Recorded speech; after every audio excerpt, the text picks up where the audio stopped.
But hello, everybody. We're back. New edition of Necromaniacs podcast. I guess we could call this the August edition, right? Yeah, definitely. I mean, it's the end of August. It's the end of August, yes.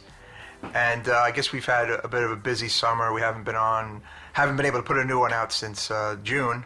But we got some nice responses on the last one, and I'm glad everyone is still checking us out and listening to us. And, you know, we try to do these things with more frequency. Yeah. And, you know, I'm just glad that people are enjoying them, and we're going to keep doing them. Yeah, I'd like to thank everyone for bearing with us. Even though Mike and I both live in the same borough of Brooklyn, we live literally an hour away from each other on the subway. I am a bus and 3 trains from Mike. It's insane. Yeah. Yeah, so you know, a lot goes into us meeting up. And, yeah. You know, we're in contact via text and email all the time, Facebook and all that. But, you know, it is kind of, I hate to use the word inconvenient. It's you know, an ordeal, I guess, for Mike to come out here to do this on, you know, it takes hours out of his life, you know. For those who outside of New York, Brooklyn is way bigger than you think it is. It's tremendous.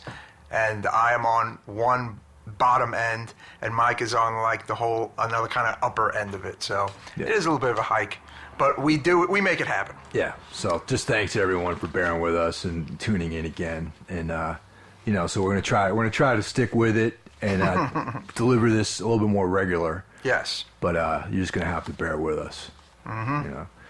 But yeah, we got a good episode. We're gonna cover 3 fairly new movies, one of which is only available on iTunes right now. Yes. And hasn't had an official release. Home video's not out, or DVD, Blu-ray's not out. Yeah, right. It comes out in October, and you know, it's the Human Centipede Part 3 we're talking about, people. Yeah. It came out on like the on-demand iTunes thing at around the end of May, May 22nd, actually.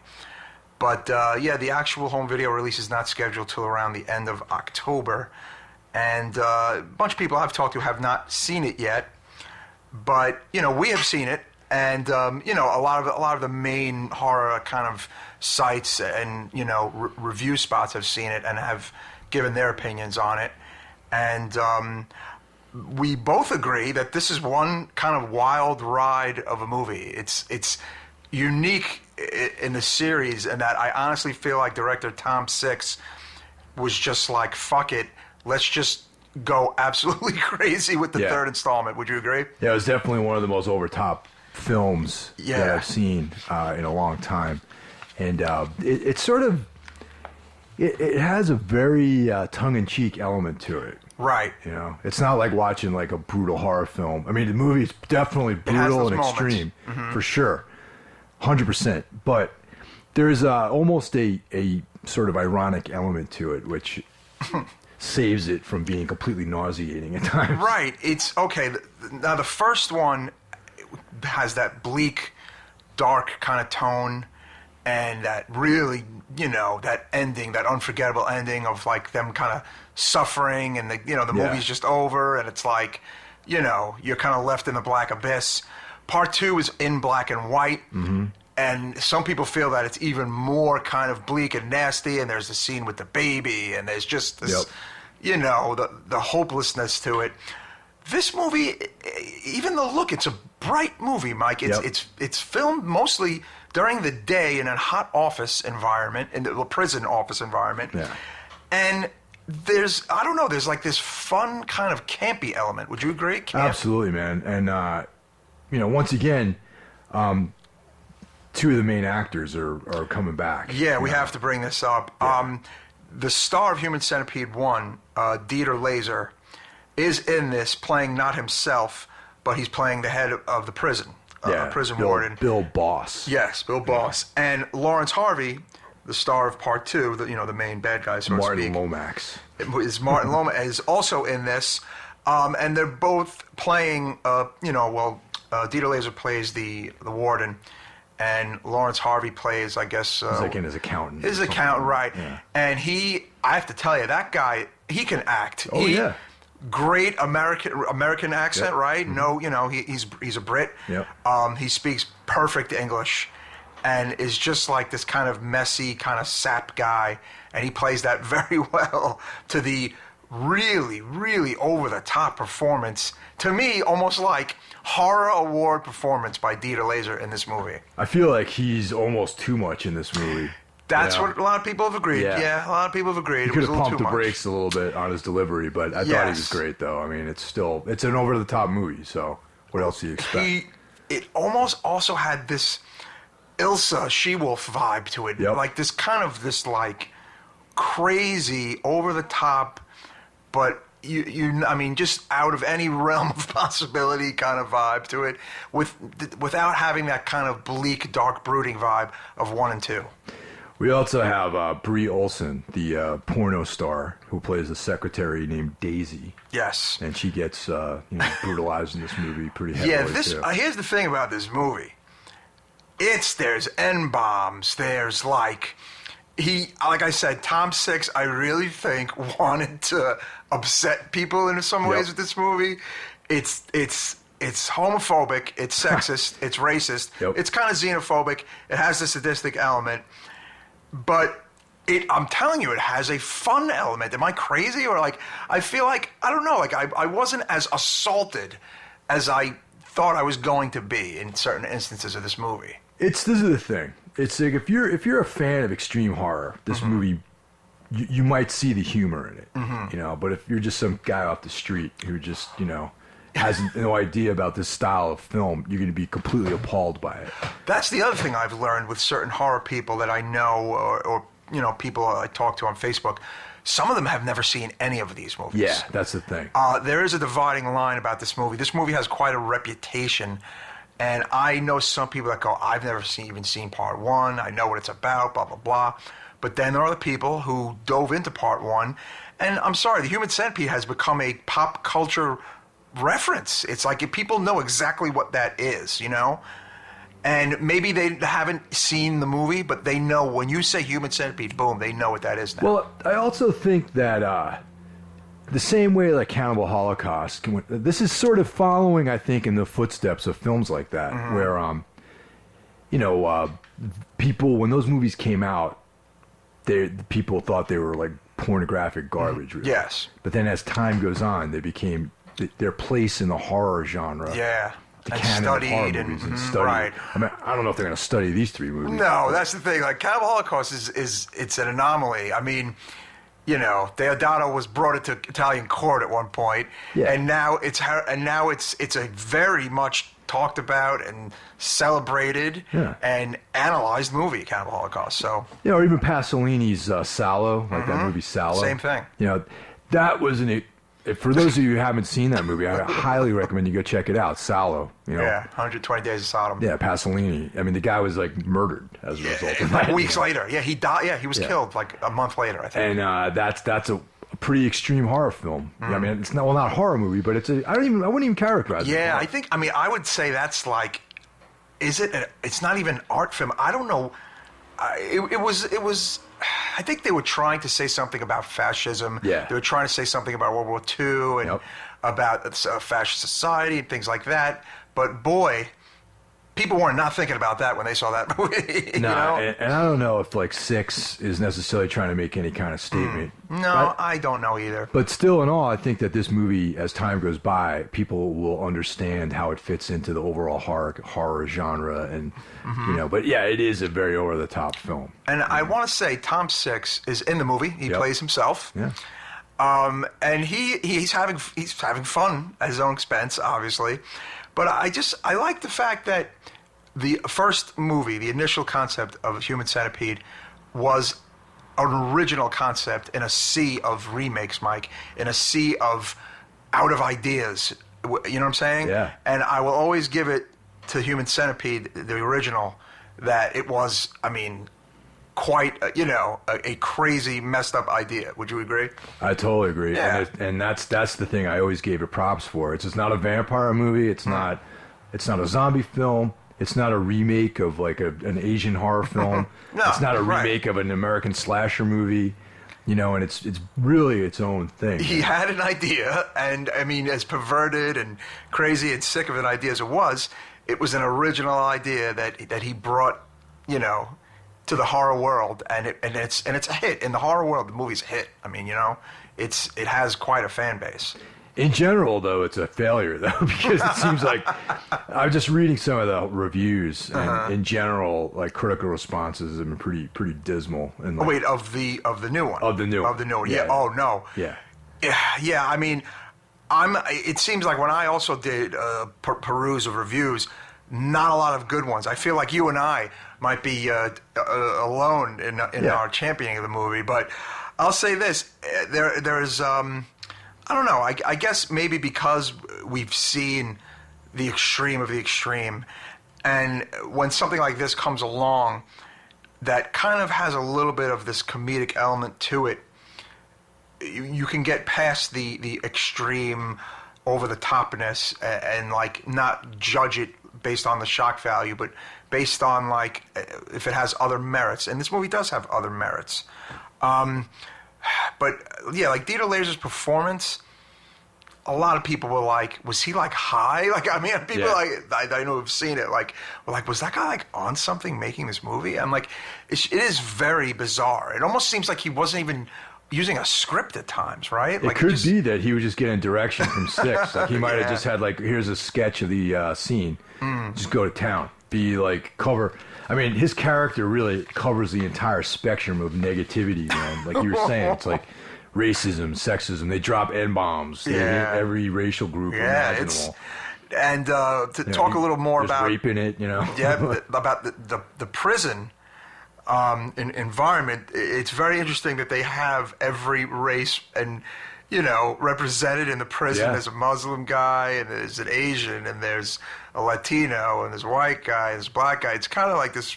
I mean, obviously, Tom Six, I think, did that on purpose to create, you know, the tension and be able to use all the racial slurs that he was able to use throughout the movie. What's also kind of interesting is that Eric Roberts is in the movie. I was just going to bring that up. Yeah. That's the thing, man. I've been trying to figure out, like, what the hell he was... I mean, maybe he legitimately liked the first two films. Maybe he got a kick out of it, and I mean, or maybe it's just a little payday for Eric Roberts, but still, it is a strange movie for someone like for him to a be mainstream star. Yeah. Someone who was in the Pope of Greenwich Village. Exactly. You know, to star in this, or not star, but to have a role in this film. And, yes. But then again, you know, Eric Roberts, Star 80. Yeah, what a great movie. Yeah, Star 80, you know, Pope of Greenwich Village. But then, like, he disappeared through the 90s. Yeah. He was in, like, some martial arts films, I think. He played, he like, kind of fell on some some hard times, definitely. Do you know what happened to him? I actually don't know what happened to him. He is Julia Roberts' brother, by the way. Yes, they are actually brother and sister. Maybe, you know, she could have thrown him a few bones over the years, but obviously she did not. Do you think there's some schism between the two? That would be, you know what? Maybe. I've never delved into that. I bet you there might be, or maybe there's none at all. He has a daughter who acts. I'm trying. It's escaping me what she's done. She's done some stuff. Eric Roberts has a daughter, I believe, who also is an actress or a singer. Or an actress. Yeah. But there are some insane. Wait. Actually, you know what? What? Eric Roberts' daughter. Now, I think this is correct. Someone has to fact check me on this. I think that she's the actress that's in American Horror Story. Oh, hold on a second. I can't remember her name. And she, in real life, is dating that blonde guy, Evan Peters, that is like one of the main actors in the traveling actor review that is American Horror Story. And she's been in a couple of seasons of that. I believe that's Eric Roberts' daughter. Well, we're forgetting Eric Roberts was in The Dark Knight. Oh yeah, that's right. He played. He had a role in The Dark Knight, and he was in a movie that I'm kind of kicking myself that I didn't see because I love the director. He's in Inherent Vice. He has a role in Inherent Vice. All right. And but his daughter, it's of course like you can't get that information like immediately. Let's see, but his daughter. Yeah, it's going to kill me. I think it's her, though. And if someone fact check me on that. And I'm pretty sure. Emma Roberts. She's actually quite she's done a million things, actually. Yeah, she's pretty well known. Okay. And I believe that, so it's his daughter. There you go. If I'm wrong, someone correct me, please. Yeah, she was in Where the Millers. She's American Horror Story. Yep. Madison Montgomery. Which you still haven't seen any of those episodes. No, and she's going to be in the new Fox horror show, Scream Queens. She's in that. Yeah. Nice. Yeah, that's coming out in a few weeks. Okay. But getting back to Human Centipede 3, we're neglecting to mention that this particular centipede, quote unquote, involves, well, pretty much every single prisoner in the entire prison. Yeah, 500, which they show kind of chunks of it, like, because obviously they kind of CGI this kind of image from, like, when they do like kind of a pullback of the prison yard. It's not actually 500 actors put together. They do it kind of in chunks, I would say. But yeah, the whole thing is to get every single one of them to be turned into a human centipede, to cut down on prison costs.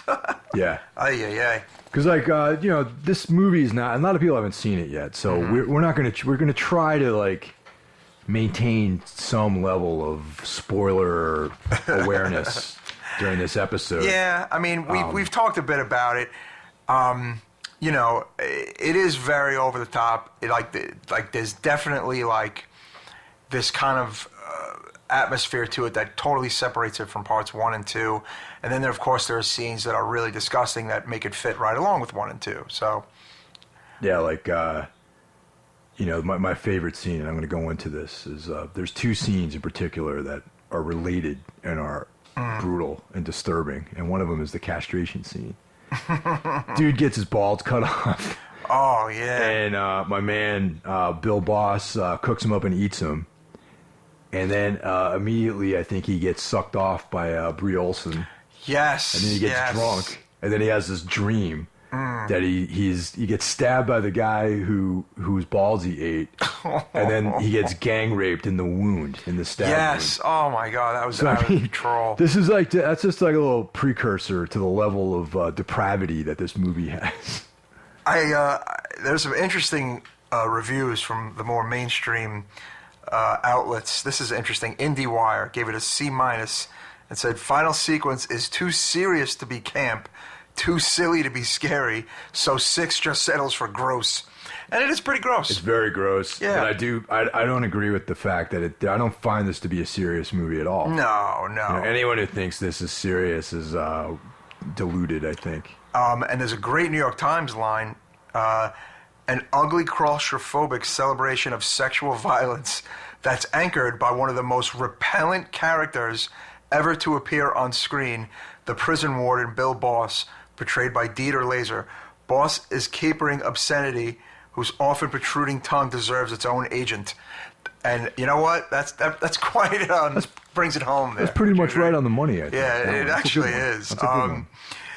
It is a fairly ugly, crazy, repellent film. But I mean, I don't want to come off as like one of these people that like you shouldn't watch this or anything like that. But if you're watching movies called Human Centipede, you should, you know what you're getting.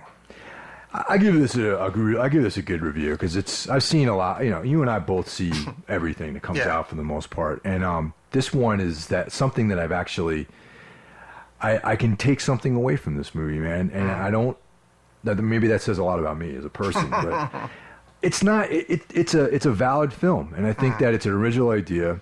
I think that it's not. I think maybe 6 is trying to make a statement about the lack of originality in the horror film world, And because the fact that the guy's in the film, the fact that it references his first 2 films pretty heavily, is in and of itself, he's having a piss with the whole concept, really. So totally. I don't see how anyone could think this is like a serious. And even the concept of part 2, how interesting and original was that? A killer loved the movie so much that that he went on his own spree to get his own centipede going, and managed to get one of the stars of the first movie to come down and act like. I mean, that was really interesting. I thought. No, I mean, he has some great ideas. Tom Six. I mean, again, these movies. I don't know. I mean, they're not going to win horror movie of the year. You know what I'm saying? I kind of feel like this guy. They should though, really. Really. I mean, What else really at this stage of the game? I feel like in general, there's a wasteland of ideas out there in the horror world, you know, and why not? This one should get. Well, some sort I'll of say recognition. this: I would enjoy this more than these ghost movies that who are they? They aren't scaring anybody. Nope. I don't know who's getting scared by all these ghost movies that are barely R-rated. It's like I don't know. I have no time for that. And that's kind of what that's a good point that I'd like to underscore. That is that there's nothing really extreme about horror these days. It's like, you know, back in the 80s, you had all the slasher films, which are extreme. For the time they came out, slasher films like Halloween, you know. That was considered like horrific, yes. Yeah. And, you know, unfortunately, in post Friday the 13th landscape, any slasher that came out after that particular movie also was like, these movies are terrible and blah, blah, blah. And now you look at them and they're like, there's 3 killings in them and there's hardly any blood. But they were being so kind of like taken apart back then because there was a new level of violence, you know? You know, and there was also like a lot of people who, back in those days, who were taking offense to the perceived misogyny of those films. Right. You know, and I just think that, 30 years later, it's a different landscape, and you have to do things, you have to go further to really rile people up these days. Yeah. You know, and then through the 90s, there was a lot of irony that was in the horror world. Scream, I know you did last summer and all that crap. So in some ways, like, these films are kind of a synthesis of the extremity of what happened in the slasher film craze of the 80s and the ironic twist of the 90s. And sort of maybe taking those two sensibilities and mashing them together and getting this sort of new, over-the-top, brutal statement where there is irony in all 3 of these films. Yeah. But there's also a very, very disturbing concept and very extreme presentation of the concept. Yeah, I mean, with It Follows, which is obviously a very different film. Yeah. Not super bloody of a movie, you know what I'm saying? Not super violent. Nope. But it was able to scare the bejesus out of a lot of people. Yes. You know what I'm saying? It scared me. Made me right, uncomfortable. and it's getting worthy heaps of praise with a Halloweenish formula. Great music, great performances, a great idea. You know what I'm saying? Like, to me, it's very comparable to Halloween. Oh, yeah. It's comparable to all those and the first Nightmare on Elm Street in particular. Yeah. So there's a guy, the people responsible for that movie, who are taking, again, old sensibilities and bringing something new to the table, whereas Tom Six, in a way, might be coming from, say, a Cannibal Holocaust, an over-the-top old school sensibility, you know? Yeah. And bringing it to the modern era, you could say. Yeah, and also European filmmakers that operate in the, I'm not even going to call it horror, I'm going to call it like the extreme cinema or whatever. Yes, yeah, absolutely. Are going real far with and these he's, he's Dutch, he's not an American. Yeah, like Gaspar Noé and that guy not afraid of going to he really... does anything he wants, yeah.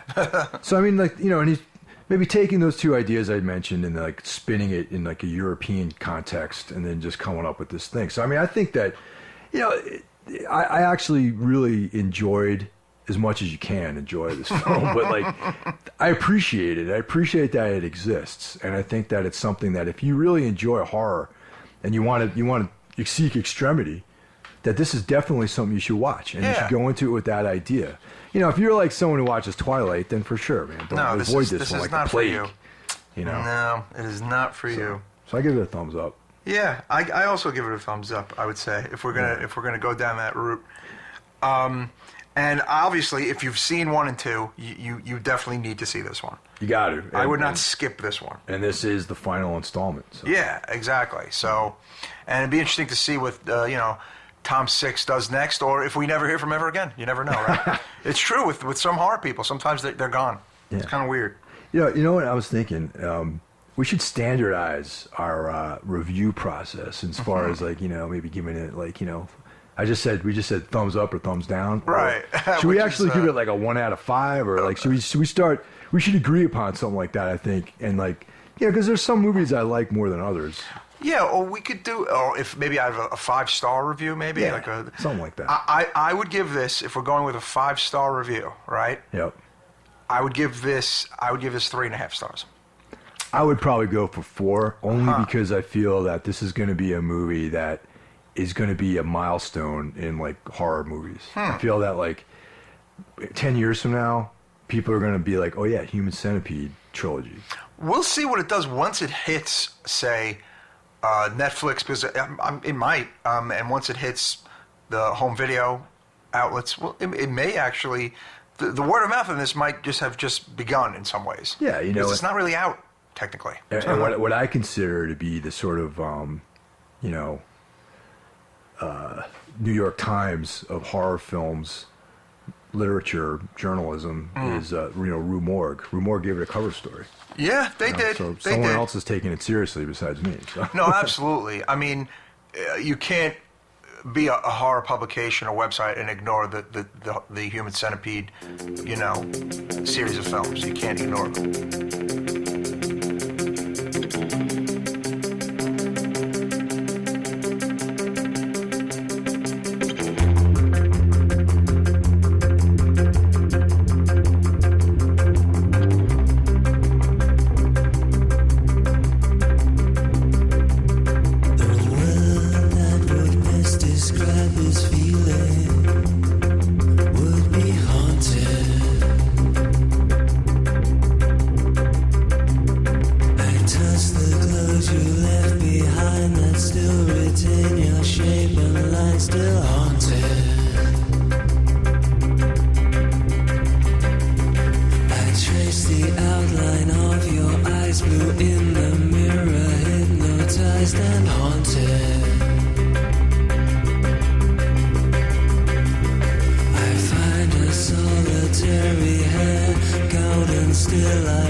So the next film in our little festival here is The Guest, which is brought to you by the same creative team that brought us You're Next. That's director and editor Adam Wingard and writer Simon Barrett.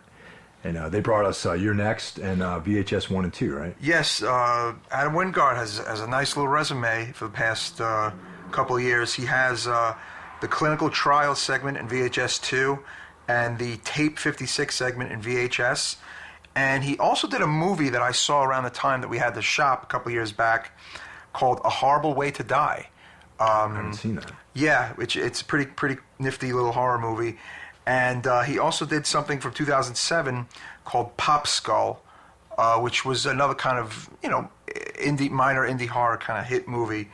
But You're Next, in my opinion, was one of my, semi-recent favorites of new horror, and American new horror, I would say. Did you get to see You're Next? Yeah, I watched that. Yeah, I enjoyed that a lot, actually. I enjoyed it, definitely. But, The Guest, it actually kind of came out late in 2014. Not a horror movie per se, which we don't always do straight horror movies on our Necromaniacs podcast, but it is a thriller, and it has maybe, I don't know, semi-horror elements to it, would you say? I'm going to say the ending has a horror element. Yes. Yeah, because, once again, man, I don't know how many motherfuckers out there have seen this movie, but the ending has something that is it's like a slasher-esque twist, sort of twist to it. So I'm going to say that's what puts it within this realm. And the director's, pedigree, yeah. and a nice little tie to horror is that one of the female stars is the female star of It Follows, Micaiah Monroe. This is about a year before she did It Follows. And she's fantastic in this, just like she was fantastic in It Follows. I'm going to venture to say she's probably the best actor in the whole film, really. Yeah. I was going to bring up the male star of the movie is a guy who's getting a lot of work recently. Dan Stevens, who's from Downton Abbey, season 3 of Downton Abbey. He was in Walk Among the Tombstones. He was on The Tomorrow People, which is a British TV show. And he's actually going to be Beast in the Hollywood live-action version of Beauty and the Beast. So he's making moves. Let's get to the plot of the Guest, which is the plot on paper is very interesting. Struggling over the loss of their son Caleb to the war in Afghanistan, the Peterson family, Mr. and Mrs. Peterson, and their 2 children, Luke and Anna, are just one day visited unexpectedly by a guy named David Collins, who is a soldier who claims who was, a friend of Caleb's, and he's there to fulfill a promise of Caleb's to come and take care of the family. And it's kind of an interesting scene. I mean, he's a good-looking guy. He knocks on the door. The mom kind of opens the door, and she's kind of like, who's this? It's like chiseled, like blonde, I mean, it's guy. it's an interesting kind of scene right then and there. The movie kind of starts off just as we're kind of like describing it, Yeah. And also that her husband's kind of like these like, middle-aged guy. Frustrated with his job, and basically Mr. Charming, in from the war, David kind of charms the pants off the mom and the dad, and he befriends the son, who has trouble, is being bullied at school, and the daughter obviously thinks he's a good-looking guy. He's just kind of like, coming in out of nowhere, right? Yeah. But as as much with real life, things are not what they seem with the handsome stranger, right, Mike? Absolutely not. No, things are not what they seem at all. Which brings us to the kind of, in a way, the turning point of the movie. He's not who he seems to be, because he's basically, I don't know, what's the right word? Like, he's on the run from a government project. Yes. Which is really not revealed. It's not revealed right away. I mean, you just know there's something up with him, and he has weapons on him, and he's just kind of like... Yeah, he knows how to fight really well. Right, kind of exactly. Actually, that's the bond between the young son, he's probably being, problems being bullied. Beaten up in high school and whatnot, Like, David sort of empowers him a little bit and gives him, I mean, it lets him gives him the ability to believe in himself to stand up to the people who are tormenting him. And there's a great scene, and it's if this was true back in the day, like there were bars when I was in high school that served high school kids. Absolutely, yeah. I have never heard about this happening anywhere anymore. So that in the modern era, because of major shutdowns and legal ramifications, they go to a bar that serves high school kids. Because he wants to kind of go after the kids who beat up the son. And there's this crazy fight scene between Dan, who is, I would say, in his late 20s, would you say? Yeah. And a bunch of like 16 and 17-year-olds who put up quite a fight for a bunch of 16 and 17-year-olds in a bar. I thought that was kind of a crazy scene. But he beats the living crap out of these bullies in the bar, like really bad. And that's kind of where it all kind of starts to begin about who the hell is this guy. Yeah, I mean, he's definitely got some military training, but to be able to like dispatch like those people so quickly and efficiently is like, sort of leads you to believe that there's more afoot with this guy. Right. So I mean, this is kind of like where the sort of you have to make a leap of faith into this, and since Mike, both of us are huge comic book fans, that's where we totally have no problem buying into any of this stuff. Yeah, it seems like it was like the movie is kind of running along at this point, and I remember people saying it reminded me of Drive. I don't see too many similarities, but other than the fact that it's a blonde guy and another blonde guy. Honestly, who both seem kind of mysterious. Those are where the similarities begin and end, and also maybe the good soundtracks in both movies. That's the other similarities. This is quite a different movie from Drive. Yeah. This actually gets far more unbelievable than Drive, to be completely honest. Drive is more believable than this movie. You learn that he's like a fugitive, basically, and was part of this experiment about where they would kind of swap out people's like facial identities, right? Yep. And you're starting to even wonder, did he even really look like this, and things like that, like and was he experimented on, and is that why he's so kind of like angry and evil, and what I'm saying, like you're kind of trying to figure this out. Well, they kind of tell you that like they were doing these like experiments on him, and that once there are these certain triggers. Mm-hmm. And then you couldn't get him off of his mission, and it was like this kind of like super soldier, like Deathlock kind of vibe where absolutely, the super soldier, absolutely, where they want to make these like killing machines, and once they get this some trigger point, some word or something triggers him, and then he just locks into this mode, and it's just total destruction at that point, and that's kind of what happens to him. I think, I don't know. I mean, it makes it seem that maybe I'm making up my own story with this one, but that's what it seems like happens. And it's interesting. It takes place. It's shot in New Mexico. Yep. Takes place in New Mexico, and New Mexico's a warm state. Yeah. And it's Halloween time. Halloween is the whole backdrop of the movie. Actually, that's the other horror connection we have to bring up. It is literally like the week of Halloween. And it's kind of like these little things in the backdrop, little decorations here and there, little indicators about the time of year it is. But it's very hot out, so it's kind of like it's like, well, what the hell's going on here? But bringing up again that soundtrack, they Malika, how to pronounce her name? Maika Monroe is the daughter, right? And she's always listening to music, and she's listening to what basically is a lot of like goth and industrial music throughout the movie. And there's a scene where she plays some of the music in the car with him, and he likes it, and she makes him a CD and whatnot. And I think the music kind of lended itself to making the movie kind of cooler and better, actually. Totally. Even though, again, like there's essentially nothing goth about the movie. Like there's nothing really like, even all that, like there's nothing really super dark or brooding about it. You know what I mean? Not really. But the music is it's used so well that it just kind of adds to like the atmosphere. Because there's also, like It Follows, there's also some original electronic music aside from the songs that are going on in the background, which is also really good. And it's the vinyl came out early this year, and it's kind of hard to come by, but you can get the music digitally, which is great. Yeah, it's got like Love and Rockets and Clan of Zymox and, you know, sort of like some older like gothic bands. Yeah, Front 242. Front 242. And it lists a Sisters of Mercy song as well, Yep, Emma. there's a So, sister, yeah, pretty yep, cool. Emma. But getting back to the movie, yeah, I feel like some people, you know, I read people's like IMDb comments. They were like, they really liked the movie up until the whole government agency shootout kind of aspect of it. And I feel like, I don't know, I felt like it just kind of added to the ride of the craziness of the movie, you know? Yeah.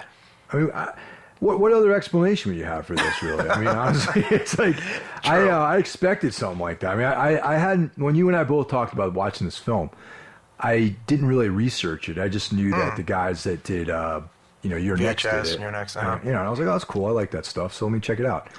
And, you know, I'd heard good things about it. And I was like, yeah, of course this guy's like some sort of government operative. By the way, I have to mention that Lance Reddick is the black guy. Oh, okay. The dude who's like the leading the charge. Yeah, to yeah, bring yeah. him in. He's, you might know him. You'll recognize him from The Wire. Oh, okay, he did That look guy. familiar. That guy's awesome, man. I love yeah. that dude. He's like this chiseled, like ripped, like, you know, like just older, like black dude who looks like he like kick your ass, and you know. Yeah, there is a crazy standoff Yeah. between the government soldiers and David towards the end of the movie. And he, you know, he takes out, I don't know, 10 soldiers. I mean, it's kind of gets Rambo-esque. Like, Yeah. It's, you know, but it gets kind of violent and bloody, and the kills are very, you know, they're interesting. And, you know, there's one kind of surprise thing that happens with the parents. I actually was kind of surprised by that. I don't even know if we want to even bring that up. Nah, don't bring it up. But, man. yeah, like, you know, there's... the room for everybody, you know? Yeah, no, exactly. I was surprised he did what he did there, but it has, I don't know, somewhat of a he's on like a revenge kick in a way, but mainly because he's kind of feels like he was used as an experiment. You know, it's not really a revenge movie. No, I wouldn't say that. It's more like he just turned into a berserker and just goes out and like search and destroy. And I kind of feel like that's, you know, like Lance Reddick's character, whose name is Major Carver, by the way. Carver, huh? He sort of breaks it down a little bit as to what was going on. Like, you know, he was in this experiment, and you know they were trying to, you know, he said even if he wanted to, he couldn't take himself off of this course. At some point in the movie, he said that. So it's like, you know, some trigger point, something happened, which put this guy on this kind of search and destroy mission, and he just ended up destroying everything in his path. You know, everyone. You know, and so the only thing that could have happened was for them to come in and like shoot him down. You know, the program is called the KPG program, and apparently there was an original cut of the film that that made the movie about 20 minutes longer, and they cut down the running time. For, you know, a few different reasons, that the audience was confused at the sudden arrival of Major Richard Carver and his team at the Peterson home, which is why some scenes with Carver at KPG headquarters were added in at the final cut of the film. So get this. Apparently, remember the scenes that are in the movie where we're actually at like that base and we're learning about it? That wasn't even in the original cut of the movie, according to this. They needed that. They did need that. Yeah. Oh, imagine it wasn't. There's no context. And all of a sudden, soldiers just show up at the home looking to kill the guy. The guy from The Wire shows up at your house with like these guys bizarre. in, you know, tactical gear and weapons. So, yeah, they needed to add some more exposition. And they were even filmed a little later, they're saying. They were not filmed at the time of the filming of the movies. And that's kind of funny, actually. Wow. Hey, man, these things happen. The wild world of films.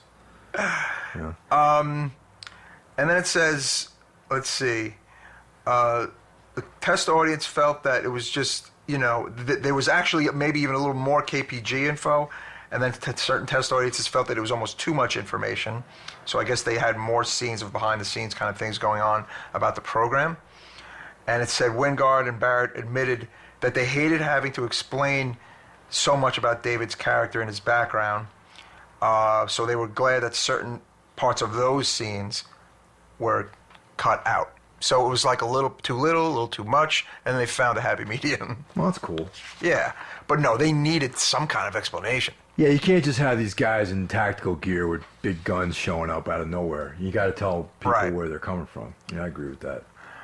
Well, actually, the film has a very nice word of mouth. It's 90% on Rotten Tomatoes, which is great.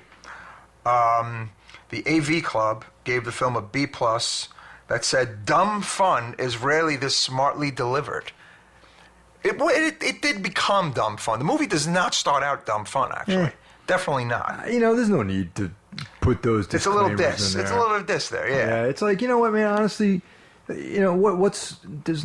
these movies, the whole thing is fun, dude. Yeah. It's like, whatever. It's like some people, like, I don't know, I think it's a little pretentious to label things like that. Bloody Good Horror, which is a site I've checked out from time to time, gave it an 8 out of 10 that said mixing elements from Halloween and the Terminator using the framework of Moliere's Tartuffe keeps this modern 80s thriller on par with some of the best homages seen in recent memory. The movie was a homage in a way to 80s movies. Totally. Absolutely. I mean, remember I just brought up Rambo, you know what I'm saying? But a Halloween/Terminator combo is somewhat accurate, I would say. Also, I would even say that there's like a nod to like even 80s teen movies too. Mm-hmm. Yeah. Totally. This like handsome stranger shows up. Yep. And, definitely whatever her name is, Mika Monroe's character is infatuated with him a little bit. Yes, it is. Dude comes out of the shower, he's like all ripped and shirtless, and she's like all like into that, and she takes him out to meet her, hang out with her friends. Yeah, we have to bring that up. There are things that, several things do happen before the whole government thing kicks in, where she takes him to parties, he bangs one of her friends. He beats right, he does, he fights, and he kills a few people before we find out, the government thing happened. I mean, it's just something is up. Yeah. And I think maybe some people weren't expecting that something up to be this whole kind of government kind of craziness, but... You know what, dude? I saw it from far away. Yeah. You know what I mean? It's like he's some sort of military guy. Mm-hmm. He's got all these, like, skills.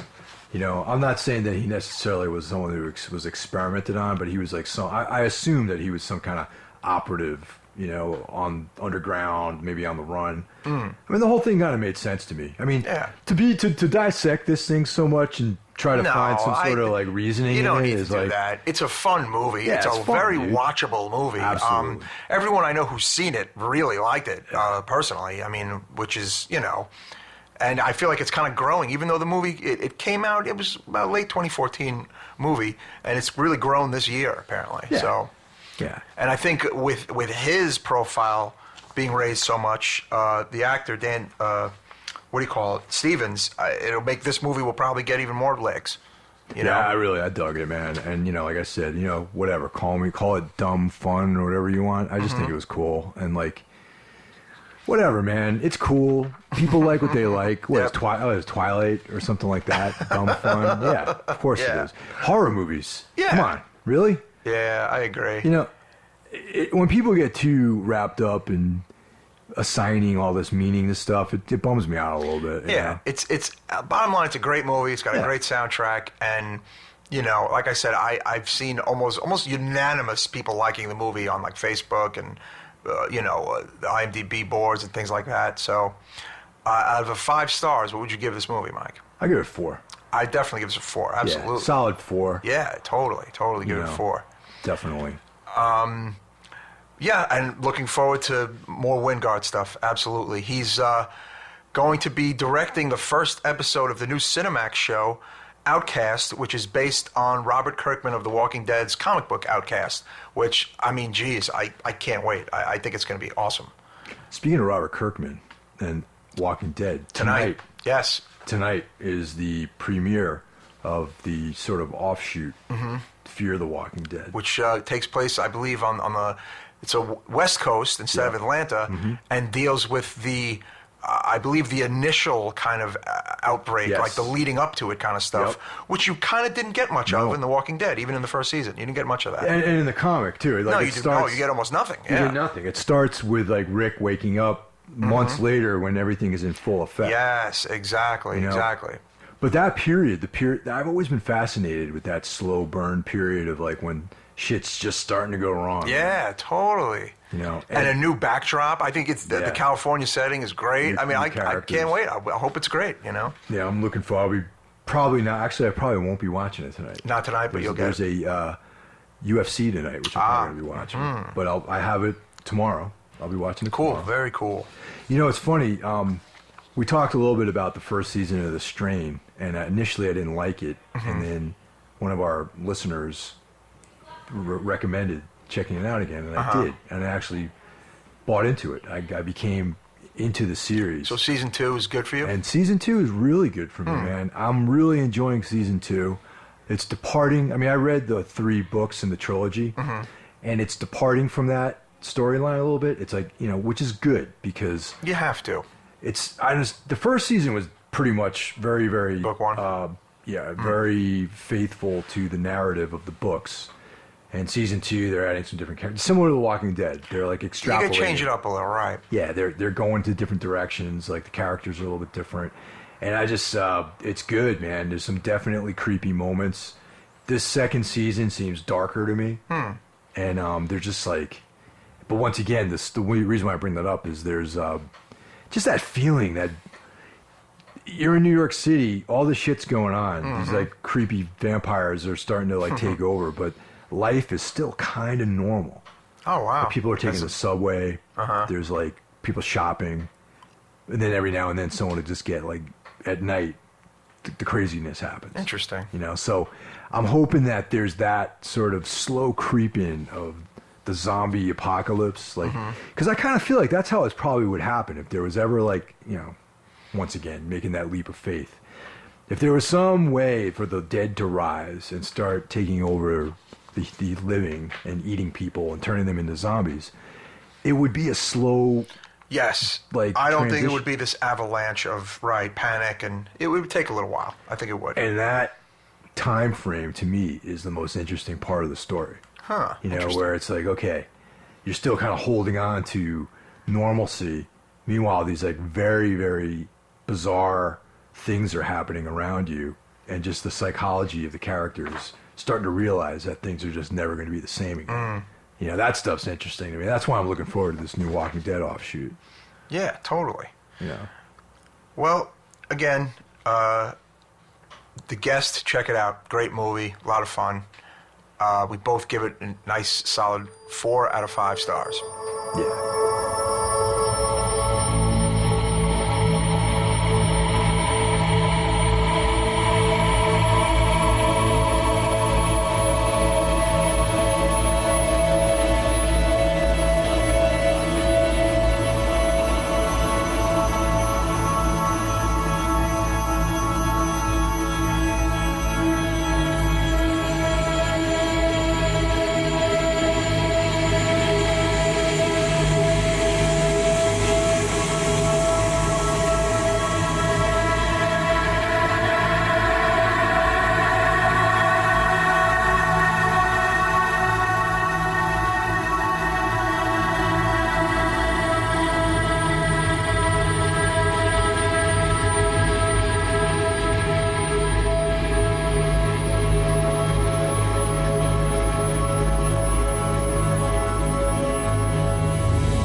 next film is Horsehead. It's a French film directed by Romain Basset, and it's his feature film debut. Yes. And I don't really recognize any of the actors in it, but well, no, there's one that you should recognize, Catriona MacColl. She is the star of The Beyond. Oh. And City of the Living Dead, Gates of Hell. That's okay. right. Yeah, yeah. I mean, she's a little bit older. She's the mother in this movie, and she was Fulci's muse for a little while there, and it's great to see her in a movie right now. I think I met her at one of the Chiller Cons a couple of years back. She was very nice. Yeah. So this is a little bit more of an esoteric film. It has to do with the main character Jessica, who is her name is Lily Fleur Pointeau. Pointeau, yeah, that's her actual name, but the character's name is Jessica. Yes. Yeah, the character's name is Jessica, and she's studying lucid dreaming. Much to the dismay of her family. Yes. They want her to pursue a little bit more of a sure future, right, something more conventional. So she goes deeper and deeper into these like dream worlds. And she discovers this this family secret that's been sort of buried. And the film is, I'm not going to say it's an easy film to follow. No, it's different. It doesn't have the linear story of the movies we've discussed, like Human Centipede or The Guest. And it is also a bit different from, say, the French movies of earlier in the 2000s, like, High Tension and even Martyrs or Inside. This one is a bit more arty, would you say? A little bit more arty. Yeah. A bit more, it doesn't have that a straight story, so to speak. And it definitely has these very nice hints and influences from Fulci and Argento in particular, with Argento's Inferno, and it definitely has the vibe of the 70s European horror movies, where you don't necessarily even know exactly what's going on at times, but visually you're in it and you'll love what you're seeing. There's these beautiful images and like these kind of like, horrific kind of violent images mixed with beauty. And I mean, you're along for the ride, even though you may not know what the hell's going on. Yeah, I'll just say that's true. Definitely I thought of Argento. That always comes to mind when I see a movie where I can't really follow the fucking plot.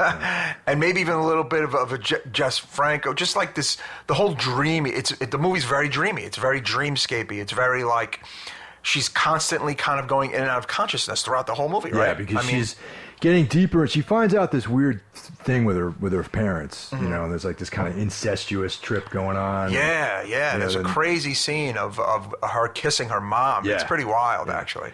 And she's trying to unlock the secret by going deeper into the dream world. Yes. And that's it's an interesting thing. So she starts taking these sedatives to put herself under, so that she can reconnect with these characters. The same characters seem to be appearing in her dreams.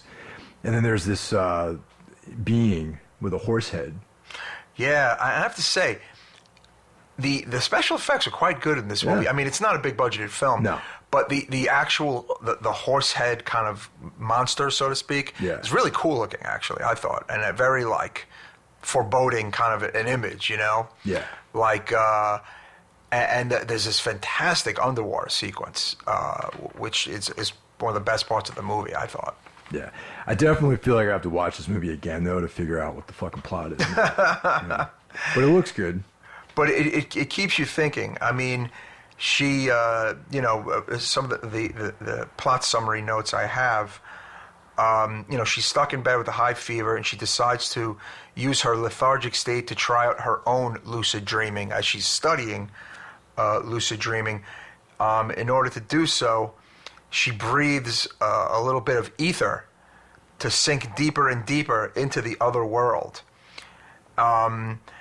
And she basically wanders into this nightmarish world inhabited by twisted versions of her family members. Yes. Like her grandmother. When she gets to her house, visiting her parents after, I guess, not seeing them a while, the grandmother is there, like the dead body is there like, next to one of her rooms. I mean, I guess the family is kind of dark, kind of Yeah, there's strange definitely family. like she's like an estranged daughter in some ways. Yes, Yeah. exactly. She doesn't have a good relationship with her parents. She has come back to visit, partially due to the death of the grandmother. But yeah, it definitely is not for everyone. I mean, it's like I like the people who say really hated Lords of Salem. Yeah. Those people are not going to like this movie at all. No way at all. Right? Would you agree? Oh yeah, I mean, because there's no. It's like any. It's a very Well, obviously it's French, so there's like it definitely embraces that European style of dream-like horror. Mm-hmm. Where there's no real you can't really linearly follow the storyline, and you have to it's all allegory and like images and very.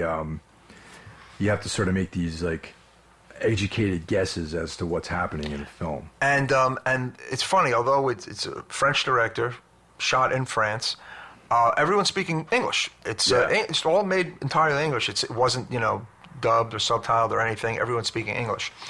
But yeah, I think that it'll definitely appeal to more of the fans of the Argento, Fulci, Franco kind of out there stuff. No, I mean it's Rumor gave it a very nice write-up, which brought it to our attention, and their description of it was really cool, and it made me want to check out the movie because I like when there are new movies that kind of take from old sensibilities.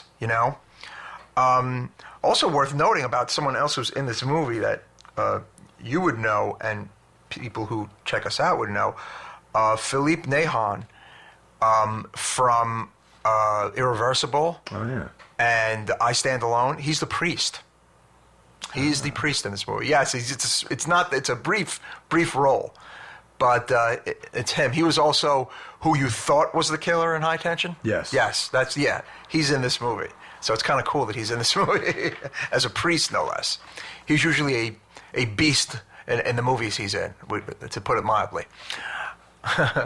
Sort of along the same lines as this film, and there's something that, and I definitely want to. This is something in the future we should cover. This. There's a movie called The Nightmare. Oh yeah. Oh, that it's just come out. Right. I want to check it out. Is it out yet? I think it's out. I mean, it's either coming very soon or it might be even coming to theaters actually. Yeah, because they covered this in the same issue of Yeah. Org, and it's like a documentary about sleep paralysis. Mm-hmm. And these two films, in my mind, are a little bit related because of the dream vibe to it. And so yeah, that's something that comes to mind. Is that Now, is it a documentary? It says it's a documentary. Yeah, it's a documentary. Yeah. I'm trying to pull up some info on it. It was at Sundance. I'm not sure. It says June 5th, 2015. Again, but sure. I don't see it anywhere out there. It might be video on demand. Or yeah, possibly. But yeah, it has to do with night terrors and people with crazy sleep disorders, and apparently some people are so crippled by that they can't even barely function in real life. And it sounds cool to me. But yeah, documentary, June 5th, 2015, 91 minutes.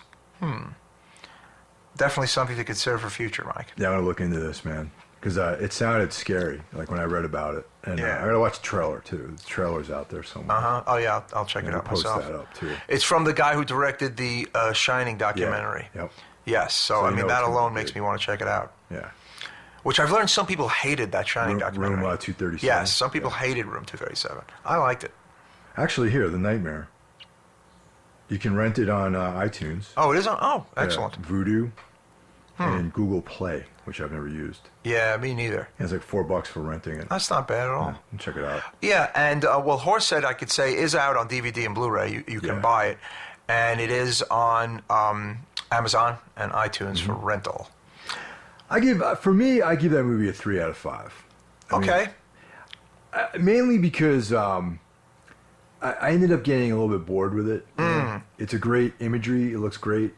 But these types of films in general, it has to keep me riveted somehow. Yes. And for me, I got a little bit like bored with the story. Yeah, I don't know if I was held the entire way either. Like I liked it and I appreciated it. I just didn't think I loved it. So yeah. I would go with a 3 out of 5 myself. It's funny that I gave this a lower rating than Human Centipede 3. Yes, now that is interesting. Wow. I mean, again, some people really thought that the Human Centipede 3 was the worst of the 3. We're kind of looking at it from a bit of a different perspective, and I disagree about it being the worst of the 3. I would probably go with the second best being the third, and then the part 2 would be my least favorite for some reason. Yeah, part 2 didn't really grab me. I just loved part 1 because when it came out, it was just like, what the hell is this? And I thought the performances were great, and that bleak kind of ending, and it just really stayed with you. So, I mean, the original I thought was the best. Well, you know, it's similar to Serbian film, you know, which you and I covered on the very first episode of my other podcast, Everything Went Black. Right. It was, you know, produced well, the acting was great, and it looked good, and it was such a fucked up film. Yeah, I mean, it's the infamy and its reputation is deserved. Yeah. Yeah. So I feel like, you know, this is on. I mean, Serbian film has definitely had more content as far as like, you know, there's more going on there as far as a statement went, you know, but I feel like maybe like watching these movies, there might be some sort of, you know, analysis going on in that film, and maybe, and it's not as serious as say what they were doing in Serbian film or Martyrs, but I think that, you know, I think that 6 might be making some kind of statement about things, because there is something that Eric Roberts' character says at the end of Human Centipede 3. Okay. When he says that this is exactly what America needs. Oh God! You know what? Maybe it was about. Maybe he wanted to make a statement about the prison system, or about like American consumerism or something, or just, you know. I mean, the Dutch are always making comments about stuff like that, but That's true. But still, there's some sort of there's a little bit more going on, I think. You know, it's not just like some barf fest. Right. Yeah. I mean, it is, believe me. It's not for the faint there are of scenes heart, that we didn't even bring up. Exactly. It's not for the faint. It's not. If you have like a sensitive side to yourself, I definitely don't recommend Human Centipede. You know. No. And, it's just not for everyone. But for me, I think that I give it a 4 out of 5 just because of the relevance within, like, down the line, like in a couple of years, people are going to be like, oh yeah, the Human Centipede trilogy fits in with, you know, Cannibal Holocaust, you know, Dawn of the Dead, right, as like a sort of staple in maybe the next wave of films that are going to come out. You know, this might open the door for another type of storytelling to take place in horror films. Well, something worth bringing up since our last podcast, which was about beginning of June to now, is that they gave a release date, an official release date for Green Inferno, which is September 25th, I believe. And I mean, all things look to be that it's going to be pretty much released like a major movie. There's been a lot of press, a lot of promotion for it. Hopefully it's something that you'll be able to see with ease, and not, you know, have to travel to some super, you know, small kind of theater. I mean, I want this movie to be in mainstream theaters. I feel like it is, though. I mean, Eli Roth is involved. Yes, well, right? he's director. Yeah. So I mean, it's, you know, he's got a lot of weight with his name. Yeah. Yeah. And honestly, for what it's worth, when you and I saw Serbian film, we saw it in the same theater that was showing Thor. Yes, it was a mainstream. It was a small. It was an indie theater, independent, meaning it wasn't a chain theater. Right. But it was a theater that showed all mainstream movies. Right. You know what I'm saying? So almost like a family theater. Yeah. Which was wild. I know. But yeah, I'm looking forward to Green Inferno. I want to be shocked in the theater in 2015 by a movie, you know, an American-made movie. You know what I'm saying? An American director. Yeah. No, I'm looking forward to that, too. I'm glad that it's finally coming out. You know, I'm not a big Eli Roth fan, honestly. Right, I know that. But this one, I will definitely, you know, this is definitely, you and I should probably plan an evening together. I would man, say to go yes. check I this would out. say that it'll be among the next things we cover. So if it's in September, but other than that, other new horror I'm looking forward to checking out is this Goodnight Mommy, Yeah, oh man, which is kind of everybody's kind of Yeah, talking man. about that. That trailer is just ridiculous. I Yeah. mean, I am kind of on purpose not reading too much about it, although I did read a story about it in Rue Morgue. I kind of want to see it as with kind of a little more blindly, you know. But that looks like super disturbing.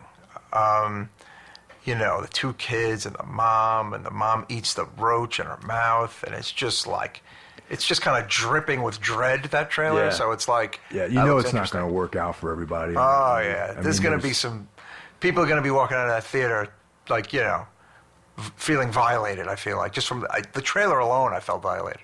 Yeah, that's one. The Nightmare is another one. Even though Yeah. it's a documentary, it's like horrific. You know Yeah. what I mean?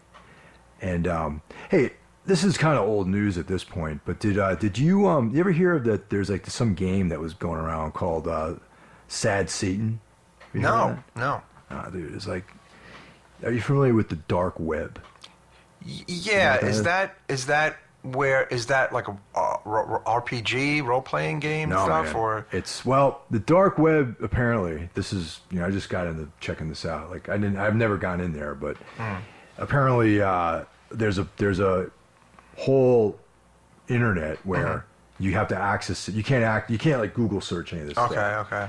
You have to access it through using special browsers. Okay. And most of it is just like databases and like artifacts that companies use that you can't. It's not indexed, meaning that it'll never show up in a search.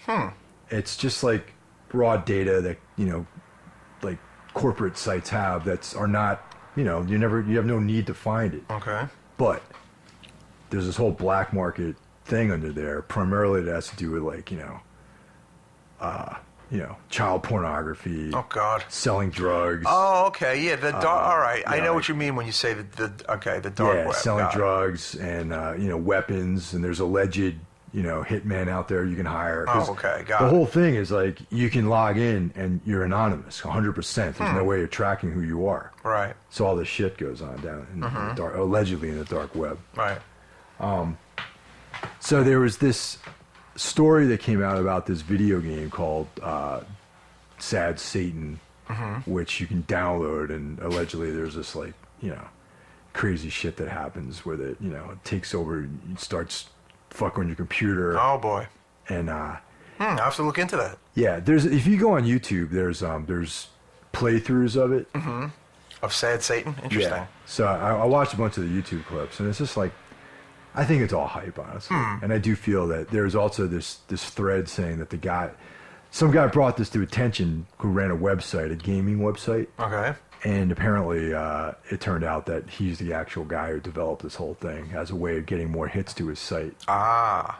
So I believe more of that. Is it like a killer game? Like you're killing people? Apparently it's, what I can see, that it's not even a first-person shooter. It's like you're just navigating through these labyrinths and these like disturbing images pop up. Oh wow. Yeah. Interesting. So it's really crudely designed and everything.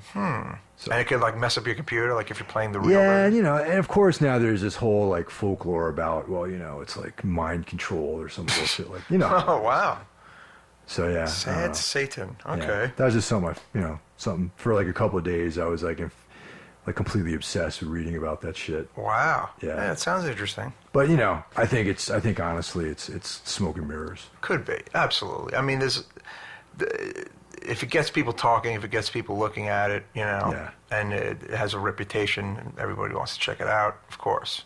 So what did you think of this season's True Detective? You know what? I'm in the minority. I enjoyed it. I enjoyed the performances. I mean, I thought Vince Vaughn did a great job. Yeah. I thought Rachel McAdams was fantastic. I did like it. You know what? I mean, to compare it to season one is unfair. The season one was like the lightning in a bottle with that cast and that particular the director, and it was just a standalone amazing season one, right? Season 2, I felt like, in the public eye, didn't even have a shot. Yeah. I think some people dismissed it very early. Yep. Very early on. And then a lot of other people just kind of would shoot their mouth off every week about every single line of dialogue, every shot, every character. Like, I don't know. It was very annoying, I felt. But I was able to kind of put all that to the side and just watch it every week and enjoy it. And I did enjoy it. And I think in time will be kinder to season 2 of True Detective. That's my prediction. I think that if it had come out where season 2 was season 1 and season 1 was like season reversed. 2, people would have loved season 2. Like they would have loved the latest season because, Right. Honestly, it was a solid crime film. Yeah, and some friends of mine were like, well, if you actually read noir, this was pretty much, the good guys don't always win. The good guys don't always live. Actually. Right? Yeah, and you and I are both actual readers of Nick Pizzolato's prose. Mm-hmm. Like we read his books. Yeah. You just finished. We've both read Galveston. Which, I mean, I almost think he should just do Galveston immediately. I mean, it's so good. It was just unbelievable. And I just finished reading a book of his short stories, and I love his writing. And I feel like, in some ways, season 2 is actually closer to what his writing really is like than what season 1 was. Interesting. Because reality. If you get into his writing rather, it's all about these kind of like losers, people who kind of failed at life, some bad people who made bad decisions and took bad turns, complicated people. Right, exactly. He's a crime writer. Yeah, and season 2 had a lot of that, and again, like people were so upset about the deaths of the major characters at the end and. Why? I mean, again, like they kind of live by the sword, and you sometimes you live by the sword, you die by the sword. Maybe even 98% of the time, that's going to happen to you. Well, Galveston, honestly, I think that for any of you out there who don't know what I'm talking about when I say Galveston, it's Pizzolato's full length novel that he wrote, and no one fucking makes it out of that book. Yeah, it's brutal. I mean? It's great. I mean. I don't know. I think maybe people were so happy to see everyone live at the end of the first season that they thought they were going to get a similar season ending. I mean, I just also was, I found it very annoying and unfair, the treatment that this season got by mainstream media for the most part, and like all the idiots on social media, and it was just like, really? Are you watching the show? Like, it was very cool to just put it down, I felt like. I religiously watched it every Sunday. Yes, me too. Yeah, I tuned in because I have patience, and and I'm a fan of like fucking The French Connection and shit, man, where it's like things happen slowly and they develop and they build. You know what I mean? Like if you watch those older 70s films, like Le Mans or French Connection or any of those old films, The Getaway. Mike, even The Godfather is a slowly paced movie. Totally, man. It really is, actually. And there's rewards for these movies. You know what I'm saying? There are payoffs in these movies. I'm not going to make a blanket statement and say everybody that didn't like season 2 was an idiot. But man, well, there are days that I felt like that. Yeah. I'm not going to. I'm not going to. You're not an idiot if you like season 2. Yeah, I mean, but you got like, your opinion, Right, exactly. I mean, it was just kind of frustrating because I was enjoying it. Everyone's in such a hurry, and that's the thing. It's like, I think that like you should take your time and like kind of develop, a story, and maybe go back, and if you didn't finish watching season 2, maybe go back and watch it again. I mean, it's on HBO Go or whatever. Yeah, I check do. It out. I stand by that. I think time will be kinder to this particular season. Yeah. And as far as season 3, I from what I understand, they are open to the possibility of it. It has not been announced, but it could very well happen. But I am looking forward to season 1 had a singular director for the whole thing, Cary Fukunaga. He has a movie coming out on Netflix, Beasts of the Southern Wild, and I'm really looking forward to that. It's got Idris Elba in it, and it's got a crime. It's it's supposed to be really something. So I'm looking forward to that. Man, it's what's really interesting is the way Netflix, Amazon, Hulu, all this like independent programming that's coming out. You know, all this new stuff that's like has nothing to do with like any of these. Yeah, you notice we didn't networks. say it's coming to theaters. Yeah, it's like just- Right. It's all out there on the internet. And I think that's so interesting to me. I mean, especially Netflix's series that they got coming out. I mean, they're the whole Marvel like universe that's coming out on Netflix with you know, I guess the Punisher's coming out. Yes, the season 2 of Daredevil is going to basically apparently be him and the Punisher killing each other. That's basically what I've read. I can't awesome. wait. Yeah. You know? Finally, we'll get a treatment of the Punisher. That might be good. Yeah. You know? That would be insane. Yeah.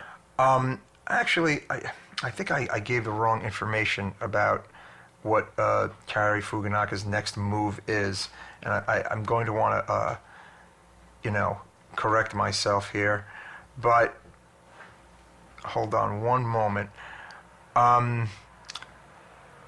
You know, he did the entire season of season 1, and a lot of people thought that maybe if season 2 of True Detective had one director, things would have just been different. It's not Beasts of the Southern Wild, it's Beasts of No Nation. I'm sorry about that. Cary Fukunaga, Beasts of No Nation with Idris Elba. And, yeah, it's a Netflix original film. So apparently a bunch of people were vying to grab this movie, and Netflix won it. So kind of interesting. Right on, man. I'm That's glad I cool. was able to fix that, to correct myself. And I love Idris Elba. I'll see him in anything. So anything else exciting going on? New movie purchases. movie purchases. You know, Blu-rays. I have the Fernando De Leo box sets, volume 1 and 2, the Italian crime collections, in my to watch pile, and I need to kind of get up on the damn horse and start watching those.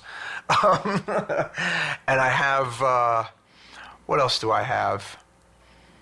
I can't think right now. I mean, there are things I want to you know, keep up with and catch up with. I'm all caught up on my comics, so that's kind of cool. But movies, I have taken a bit of a backseat. But on theatrical movies, I'm caught up.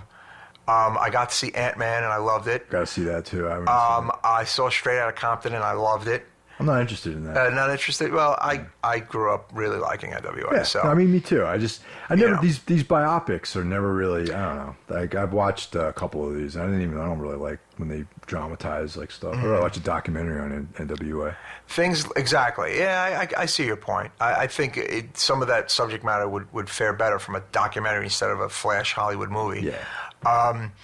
But some of the mainstream stuff that's coming out, like Insidious 2, I don't know if I have a big interest in that. I saw Insidious, had a great beginning, and Darth had Maul some... showed up. Like, I like that creepy opening scene in the movie, and then it just, like, I don't know, I feel like that stuff it's horror movies for people who don't really love horror movies. That's what I feel like a lot of these new ghost movies are. I have to Like, agree with you on that. you know, it's like people who would never, ever, ever see even It Follows are all excited about Sinister 2. I mean, really? Or like Insidious 7 or whatever the hell. The movies do nothing for me. Yeah. For me, I just picked up the Millennium box set. You know, that John, yes. What's his name there? The guy who did X-Files.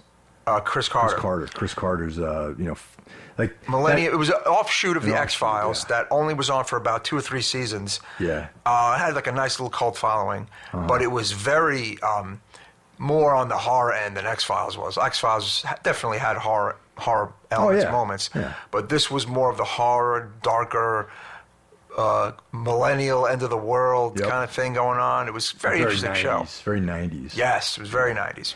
And it had one of my favorite actors, Lance Henriksen's in it. Yeah, he was the main character. Yeah, he's great. And I never finished watching the series. Throughout the 90s, I didn't have TV. Okay.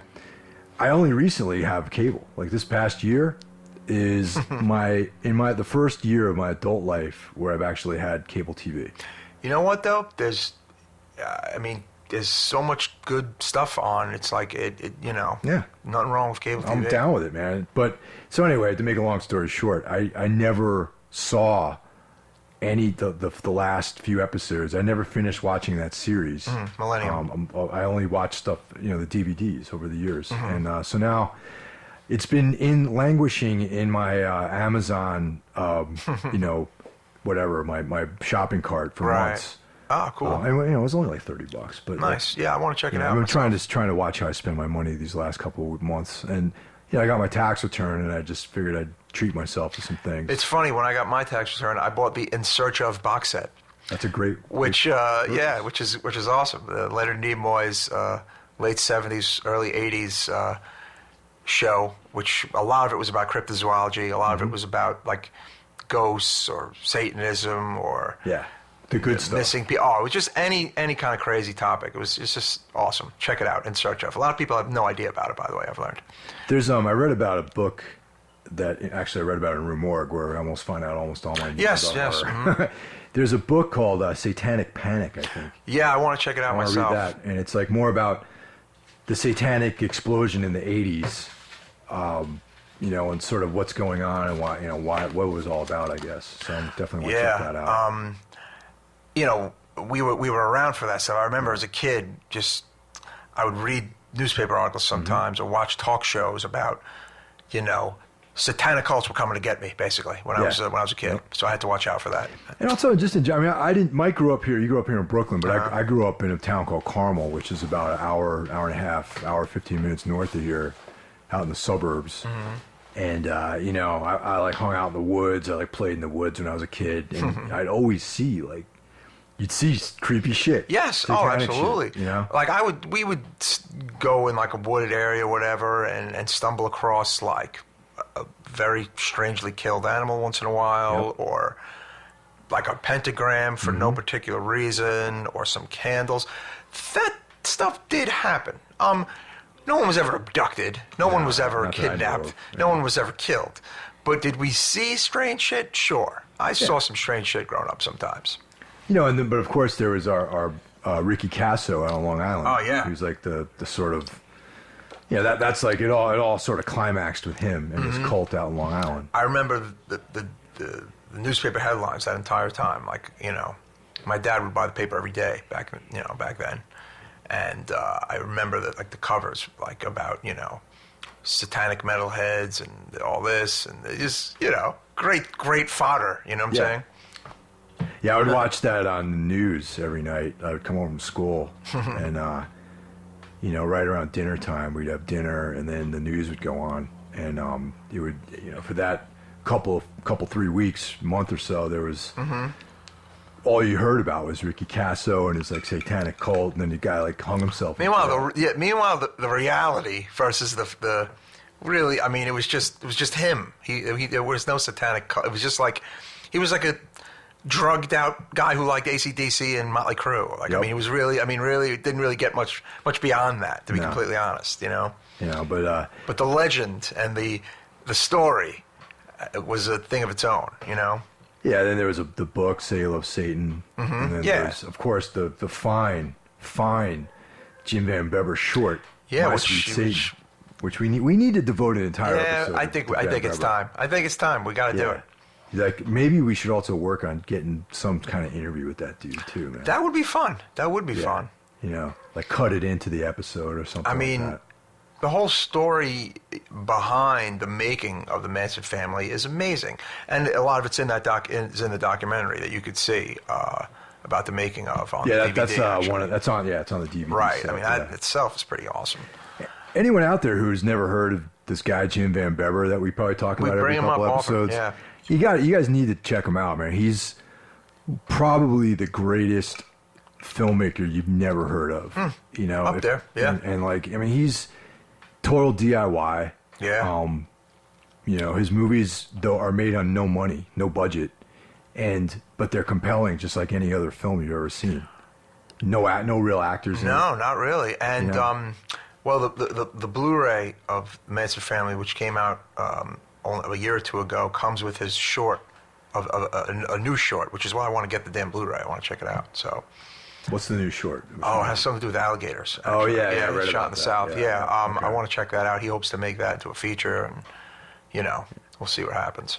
He's also in with, like, the Down and Phil Pantera crew. Yeah, he's definitely known in the metal circles, and, he on his Facebook, he talks about music a lot himself, so.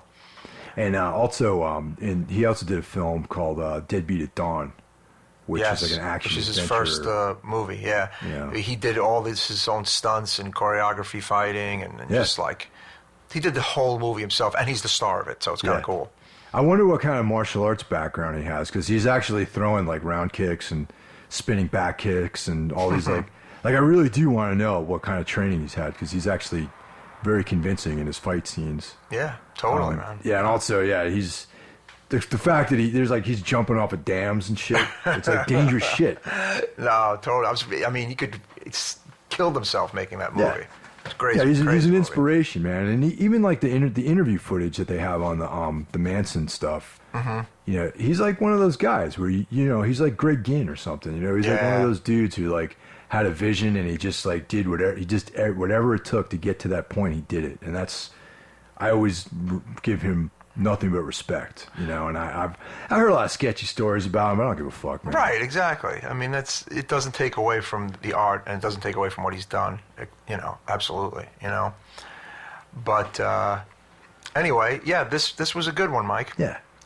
And like I said, we hope to definitely get these out there with more frequency. And fall is coming, and we're definitely gonna do something cool for Halloween, and hope to get some more people interviewed. And, keep churning them out with more frequency. So until then, everyone be cool. Have a good time, man. All right. Take care, everybody. Bye-bye.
And by the way, Penelope Spears said she has a part 4 in mind, but she's not letting anyone know what the subject matter is.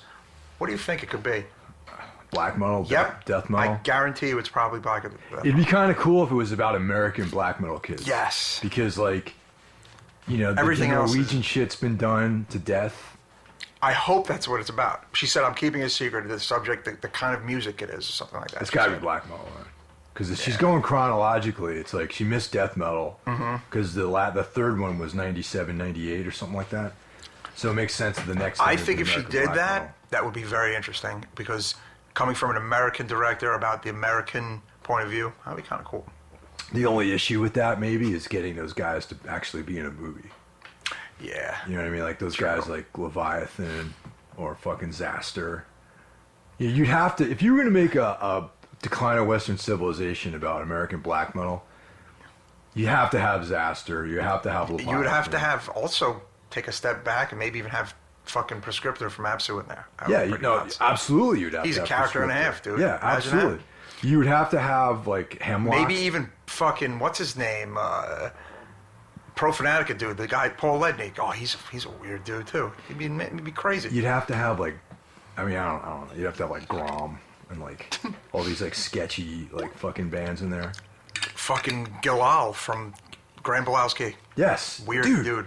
No one has, in a real way, has ever covered Grand Bilowski. No. I mean, if you're gonna make an American black metal documentary, you have to include these bands, and like, I think there's a lot of really interesting personalities there.